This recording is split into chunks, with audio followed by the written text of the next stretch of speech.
In a country famed for its beaches, sunny skies, and laid-back lifestyle, one looming crisis threatens to disrupt the Australian dream: housing.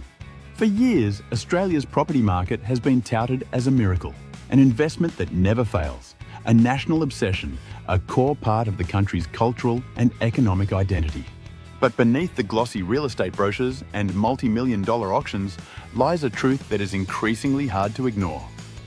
Australia's housing market is a time bomb. It is a time bomb primed by runaway prices, stagnant wages, insufficient housing supply, and unchecked investor speculation, all detonated against a backdrop of rising interest rates and mounting household debt. For young Australians, new migrants, and lower-income families, the dream of home ownership is no longer merely deferred. It is slipping into impossibility. For the nation as a whole, the risks are not just social, but economic, and we are running out of time to diffuse it. Australia's economy is deeply entangled with real estate. Property development, construction, and the associated financial services represent a significant portion of GDP. Home ownership is not just a financial milestone, it is the bedrock of Australian wealth. More than 2/3 of the country's private wealth is tied up in residential property. This is not inherently problematic unless the value of that wealth becomes increasingly untethered from economic reality. Consider this. Median house prices in Sydney and Melbourne are now more than 10 times the median household income. That makes these cities among the most unaffordable in the world, ahead of London, New York, and even San Francisco. First home buyers are competing in a rigged game, often outbid by seasoned investors with established property portfolios and access to generous tax concessions like negative gearing and the capital gains tax discount. The result? An entrenched system where wealth begets more wealth, and the barrier to entry grows ever steeper. The housing market is also becoming the single biggest driver of inequality in Australia.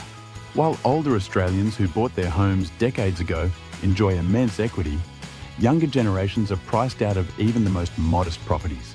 According to a 2024 report by the Grattan Institute, home ownership rates among Australians aged 25 to 34 have dropped from 60% in 1981 to under 40% today.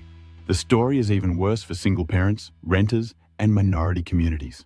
Renters face no reprieve. As property prices soar, so too do rents. And in many cities, rental vacancy rates have fallen below 1%, placing extraordinary pressure on tenants. Many families are one rent hike away from financial distress, with waitlists for social housing ballooning.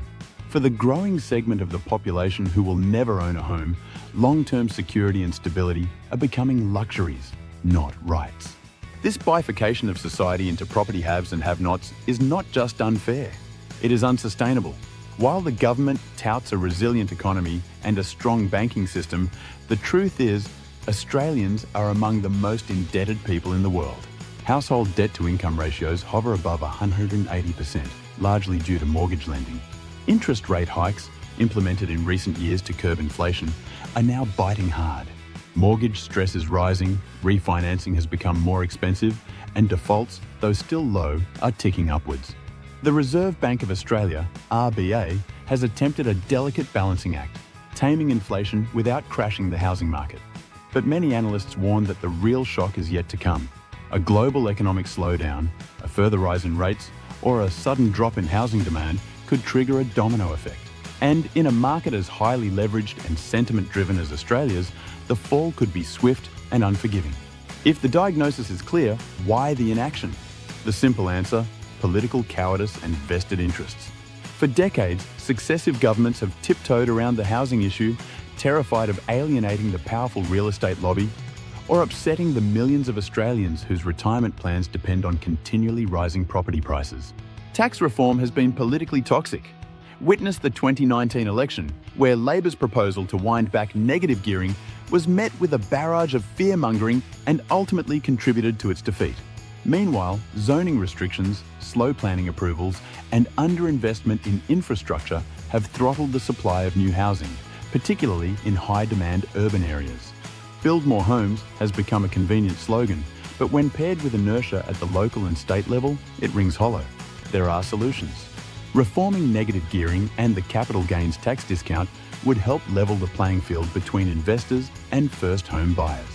Expanding social and affordable housing could alleviate pressure on the rental market.